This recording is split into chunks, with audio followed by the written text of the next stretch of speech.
RSS और BJP नए वक्फ कानून के जरिए मस्जिदों, मदरसों, दरगाहों और कब्रिस्तानों पर कब्जा जमाना चाहते हैं। एक बहुत बड़ा खतरा वक्फ जायदादों पर मंडरा रहा है। मुसलमानों को इस खतरे से आगाह करने के लिए कांग्रेस माइनॉरिटी सेल लगातार काम कर रहा है। कांग्रेस माइनॉरिटी सेल के नेशनल चेयरमैन इमरान प्रताप गढ़ी की हिदायत पर पश्चिम बंगाल प्रदेश कांग्रेस माइनॉरिटी सेल नुक्कड़ सभाओं के जरिए मुसलमानों समेत तमाम सेक्युलर लोगों से आगे आने और बीजेपी के काले कानून के खिलाफ लड़ने की अपील कर रहा है।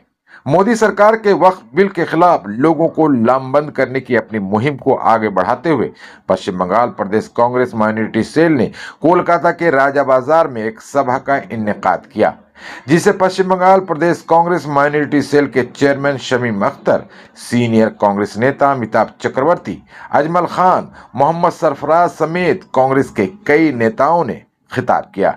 इस मौके पर शमीम अख्तर ने कहा कि अगर मुसलमान समेत तमाम सेक्युलर लोगों ने इस काले कानून का विरोध नहीं किया तो मोदी सरकार तमाम वक्फ संपत्तियों पर कब्जा कर उसे अपने दोस्त पूंजीपतियों को सौंप देगी। उन्होंने कहा कि मुसलमान अपने हक की आवाज बुलंद करें और इस लड़ाई को लड़ें। हम तो सिर्फ उन्हें जगाने आए हैं। मुसलमान अपने हक के लिए आवाज को उठाएं और ये लड़ाई को आगे बढ़ाएं।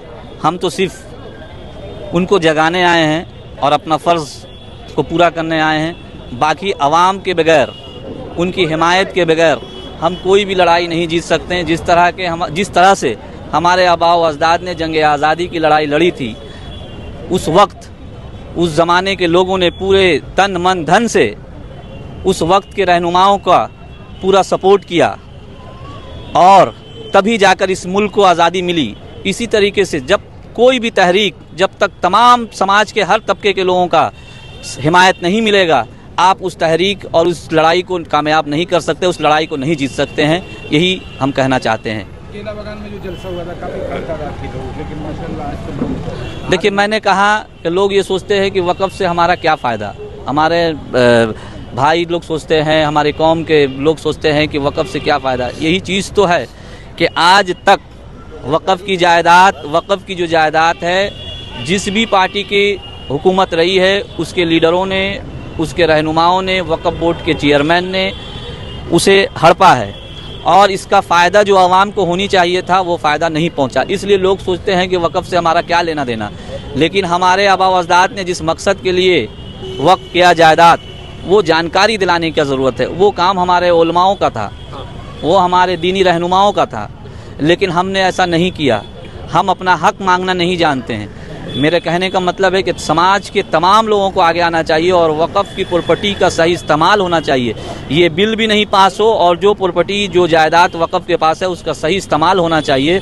और मुश्ताक भाई, आप जानते हैं कि लगातार हम ये लड़ाई लड़ रहे हैं, लेकिन इसमें कामयाबी थोड़ा बहुत मिल रही है। लेकिन जब तक आवाम नहीं आएगी तब तक इस कामयाबी को हम लोग पूरा नहीं कर पाएंगे। और ये आंदोलन, ये एहतजाज, ये जलसा कामयाब नहीं हो सकता जब तक समाज के तमाम लोगों का सपोर्ट हम लोगों को नहीं मिलेगा। बीजेपी के काले कानून के खिलाफ तो ये लड़ाई अभी शुरू हुई है, लेकिन आप जो है स्टेट में, वेस्ट बंगाल में जो वक्फ प्रॉपर्टीज की जो लूट चल रही है, उसके खिलाफ लोग ये सोचते हैं कि कांग्रेस लड़ रही है, शमीम अख्तर अपने मफाद के लिए लड़ रहे हैं या उनका कोई ज़ाती मफाद है। नहीं, ऐसा नहीं है। लोगों को समझ में आएगा। जब सर सैयद अहमद खान अलीगढ़ यूनिवर्सिटी बनाने निकले थे तो लोगों के पास ताउन के लिए जाते थे तो कोई उन्हें चप्पल भी देते थे तो वो भी उसको समेट कर रखते थे कि यहाँ ये भी काम आएगा। तो लोगों को समझ में आएगी, बात धीरे धीरे समझ में आएगी और इंशाल्लाह अल्लाह के ज़ात पर उम्मीद है कि इस लड़ाई में हम कामयाब होंगे। और हमारा मुतालबा है कि CBI इसकी इंक्वायरी होनी चाहिए। स्टेट वक्फ बोर्ड जो यहाँ वक्फ है, इसकी इंक्वायरी होनी चाहिए। और JPC के जो सेंट्रल गवर्नमेंट, मरकज़ी हुकूमत ने जो ये अमेंडमेंट बिल लाया है, इसके खिलाफ पहले हम लड़ें, उसके बाद हम वक़्फ़ की लड़ाई करें। दावा है कि हम लेकर आएंगे। भाई, वो फ़िरौन है, वो दावा कर सकते हैं। फ़िरौन को भी फना होना है और फना हुआ है। एक ही ज़ात बाकी रहता है, ऊपर वाले की, अल्लाह की। तो वो बोल सकते हैं, लेकिन अगर आवाम रास्ते पर उतर जाएंगे तो फिर होम मिनिस्टर क्या, प्राइम मिनिस्टर को भी पीछे आना पड़ेगा। इमरान प्रताप गढ़ी जो अगले महीने आ रहे हैं जी, तो क्या पैगाम देंगे? वो आएंगे, वो पैगाम देंगे। जब वो आएंगे वो पैगाम देंगे। आप लोगों को क्या दुकानों पर बैठे जो लोग सुन रहे हैं और घरों में बैठे हुए देख रहे हैं, मुसलमानों को क्या पैगाम देना चाहिए? मैं उनको ये पैगाम देना चाहता हूँ कि आप गफलत की नींद ना सोएं गफलत की नींद ना सोएं और जागें अपने नस्लों के लिए, आने वाले नस्लों के लिए, कि हमारी नस्लें बर्बाद ना हों और हमारी मस्जिदें ना उजाड़ी जाएं, हमारी दरगाहें ना उजाड़ी जाएं, हमारी खानकाहें ना बर्बाद हों, हमारे मदरसे बंद नहीं हों। इसके लिए उन्हें उतरना होगा, क्योंकि क़यामत के दिन सबसे अल्लाह पूछेगा कि आपने क्या किया था, ये वक़्फ़ की जायदाद तुम्हारी नहीं बल्कि हमारी थी, तुमने इसके लिए क्या किया है। शुक्रिया। उससे फायदामंद होगा इसलिए किया था।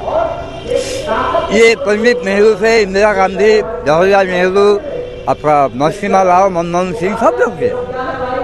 ये जो दी है, ये दी दिखाने के लिए है और ये राजनीति करने के लिए है। युवा का जो अमेंडमेंट बिल, उसका खिलाफ जो माइनॉरिटी डिपार्टमेंट बंगाल का लड़ रहा है, उसका साथ हम लोग मजबूती से है, क्योंकि एक खाली मुसलमान का नहीं है, ये कोई धर्म का नहीं है, ये गरीब का खिलाफ ये बिल हो रहा है। ये हिंदू मुसलमान सब लोग एक साथ रास्ता में उतार के इसका खिलाफ हम लोग बढ़ेंगे, ये हम लोग शुरू किया। गृह मंत्री अमित शाह ने महाराष्ट्र में ये कह दिया है कि वक्फ अमेंडमेंट बिल को ला कर रहेंगे, कांग्रेस कैसे रोक पाएगी? अगर कांग्रेस का पास 100 MP नहीं रहता तो उसी दिन जैसा पहले भी हुआ था वह पास हो जाता, बीजेपी से नहीं आता। कांग्रेस अगर स्ट्रॉन्ग होगा तो बीजेपी का क्या होगा? अमित शाह पार्लियामेंट पे पास करने के लिए उनका जो नंबर चाहिए वो नंबर उनका पास नहीं है, क्योंकि उनका जो अलायंस है वो लोग भी इसका विरोध कर रहा है। तो अमित शाह हिंदू वोट के लिए ये सन रैली में चुनाव भाषण दे सकते हैं। ये बिल पास नहीं होगा, कांग्रेस जब तक है ये बिल पास नहीं होगा।